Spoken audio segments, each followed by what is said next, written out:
'Cause you're different somehow. It's Radio DePaul. You hear me? Chicago's College Connection. Welcome back to the lineup here on Radio DePaul, Chicago's College Connection.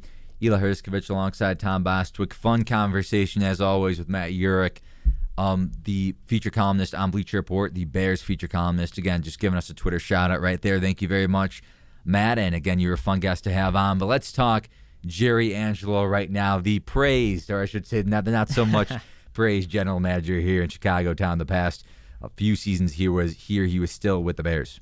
Yeah, I'd say one of the best drafters in Bears history. Now, we were scrolling through the list here, and there's some real jewels in here. Head scratchers. Yeah, he did have some great ones. We'll give him credit. Obviously, I think his best year was 2003. Where he got both both Charles Tillman and Lance Briggs, along with Sexy Rexy. So I'd say that's the crowning jewel for Jerry Angelo. But a lot of head scratchers in these. Obviously you mentioned Cedric Benson before we went to break. Major Wright, obviously, and then 2009, 2010 they didn't have a first round pick because he made the decision to trade for Cutler. And again, you talk about the great Sexy Rexy Grossman, and I always have to give a quick shout out when we talk about Rex Grossman to my mom, because she was a huge Rex Grossman supporter back in the 2006 season, yes. And whenever, Kyle Orton is brought up or Jay Cutler, she always tries to compare them to Rex Grossman. She says, Rex Grossman did this, so, why is Rex Grossman so bad? Or why is he so critically acclaimed in Chicago, and why is Cutler so praised in Chicago? Well, I think it's pretty obvious, and that just shows, again, how much my mom knows about sports, but that's, again, a conversation for another day. But, again, talking about Angelo's draft class, we look at, Tom mentioned some picks. We look at Cedric Benson. Let's talk about Cedric Benson a little bit, Tom, in the Super Bowl. And let's mention a little Lovie Smith in this, too. Cedric Benson had a solid 2006 season for the Bears, including an NFC Championship touchdown versus the Saints.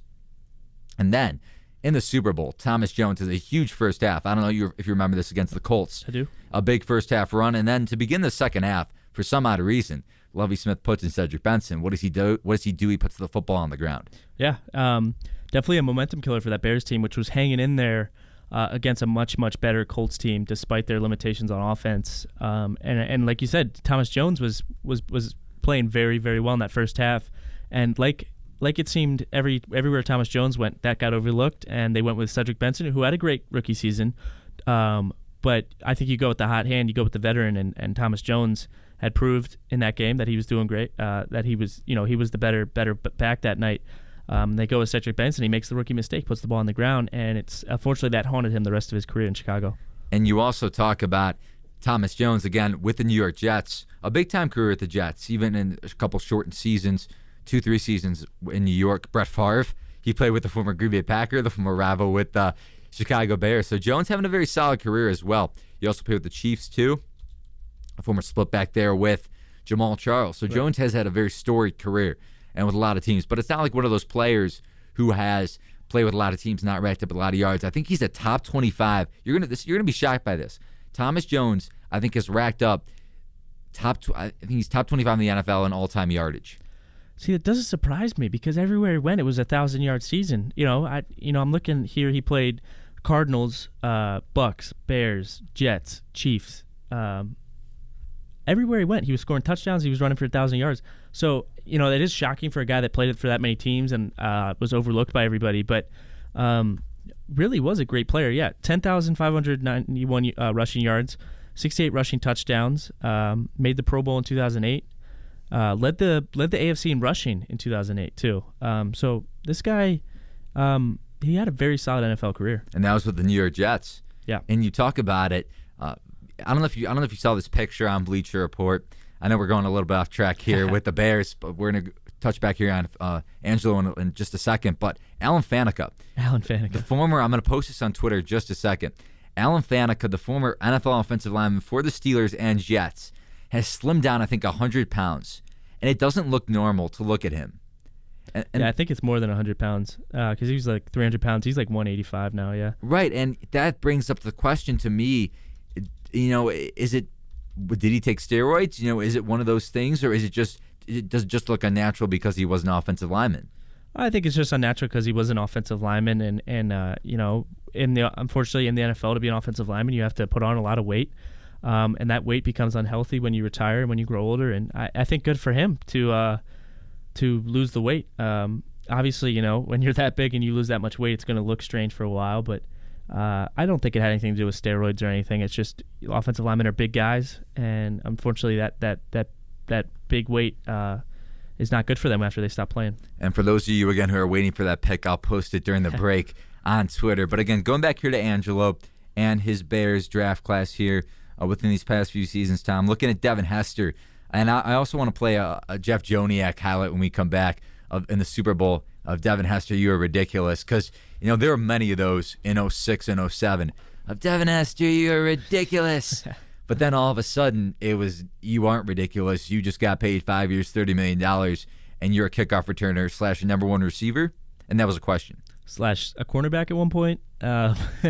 Yeah, he was an electrifying return man. There's no doubt. It might be the greatest of all time to do it in terms of those 2 seasons that he was super, super effective. But to reward him with that type of contract and then try to mold him into a receiver, a head-scratching decision, to say the least. Yeah, and again, you would think that the Bears, and you wonder how Devin Hester's career would have played out if he was just a kickoff returner for these past 7 seasons, from 07 to 2014. But then also, how much would he have been making, and would he have left Chicago earlier? I mean, you look at the other guys who are great kick returners that aren't great receivers. Josh Cribbs never really made it as a receiver.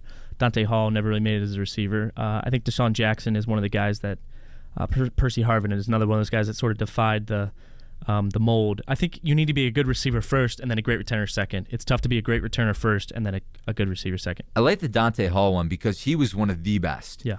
You put him up there with Devin Hester in terms of, and that's funny because in the past 2 decades, I'm including this in 2010 to 2014, and I mean Devin Hester, I don't know how many returns he's had from 2010 to 2014, but we'll just say from 2000 to 2010, that decade, you're looking at maybe the 2 best kickoff returners in NFL history coming from that decade alone. Yeah, no, absolutely. Dante Hall, like Hester, teams just would not kick to him. They were scared to death, and for good reasons, because they made him, more oftentimes than not, they made him pay. And it's crazy to think that just in that decade you had those 2 great returners. No doubt about it. Let's look at some other picks. One of the famous ones in the last year Angelo was here in Chicago, Gabe Karimi, and he just got released by the Tampa Bay Buccaneers. And ironically, maybe that was Lovie Smith's decision, as Lovie Smith is the new head coach down in Tampa. Yeah, he was part of that storied offensive line that just protected Cutler so great. The Jamarcus Webb, who's also a pick, but he was a 7th-round pick, so we're going to give Jerry Angelo a pass on that. But yeah, Gabe Karimi out of Wisconsin, 1st-round pick, man. Boy, what a disaster. I thought it was a solid pick at the time. You can't discredit it. No, it seemed like it. But then again, you have to look at Angelo's body of work, and Tom brought up the picks that Angelo made back in the day, as in the early 2000s. Tillman, Briggs, great picks, and that was in the same draft class. Yeah. So Angelo, I think, had a really solid mid to early 2000s draft where he got a Matt Forte. I think Forte, if we have the draft, Forte was in 2008. Yes, 2008 with Chris Williams. And we talk about Chris Williams being the 1st round. Another awful pick for Angelo. But so I'm gonna put that in 03 to 08 for Angelo. I'm gonna give him a solid pass. Yeah. I think he's good at finding talent late in the rounds. It's just his early picks really rarely panned out. You mentioned Karimi. We're looking at Chris Williams, Greg Olson. I mean, solid, but they traded him. Daniel Manning, solid for a little bit until they got rid of him as well. Cedric Benson, we talked about. Tommy Harris was solid, but then Tank Johnson. So he has trouble finding the good talent in the talked about players, but he's great at finding it in the late rounds, I find. Talking about the defensive players, Tommy Harris, injury prone. Yeah. Mike Brown, injury prone. Tank Johnson, different story. Can't stay on the field because of drug problems. Again, you have to look at it in Angelo's view and say to yourself, if you're a GM, and again, we talk about this, I'm not trying to bring up Cleveland Melvin too much, but again, if you're Oliver Purnell and you're looking at Cleveland Melvin and you're recruiting him, you want to make sure he's a good talent to bring in here to DePaul. Same story with Mike Brown. Same story with Same story with Tommy Harris. Same story with Tank Johnson. You want to make sure these guys are good fits for the Chicago Bears, injury-prone wise or drug-related wise. And obviously you can't do too much with the drug-related content, but injury-prone wise, I think you could do a solid amount. Also with Chris Williams too. Bro, absolutely. And but there's also a thing, if these guys are injury-prone in their career, and you know that, and yet you still take a chance on them, well, you have to pay the price if they come out and are injury-prone. And if they have a history of drug abuse or getting in trouble with the law or something, again, you have to take a responsibility if they continue to get in trouble and you still decide to pick them.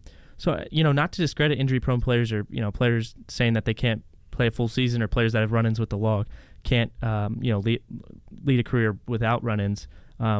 There's plenty of examples of that, but there's also more examples of players continuing that bad trend. So it's interesting to look at the draft career of Jerry Angelo, because it is very mocked here in Chicago. It is plenty mocked here in Chicago. Yeah. Good point, Tom. One more sad one, and again, this is literally sad. I do feel bad for this one. Johnny Knox, who I had a chance to meet in person. I got his autograph with my grandpa at a Sports Authority. I think around, he was drafted in 2009, so maybe 2010 through 2011, around that time. And Johnny Knox, a terrific guy. Wife was really nice as well. Kid was really nice too. And that spinal injury against the Seahawks. Yeah.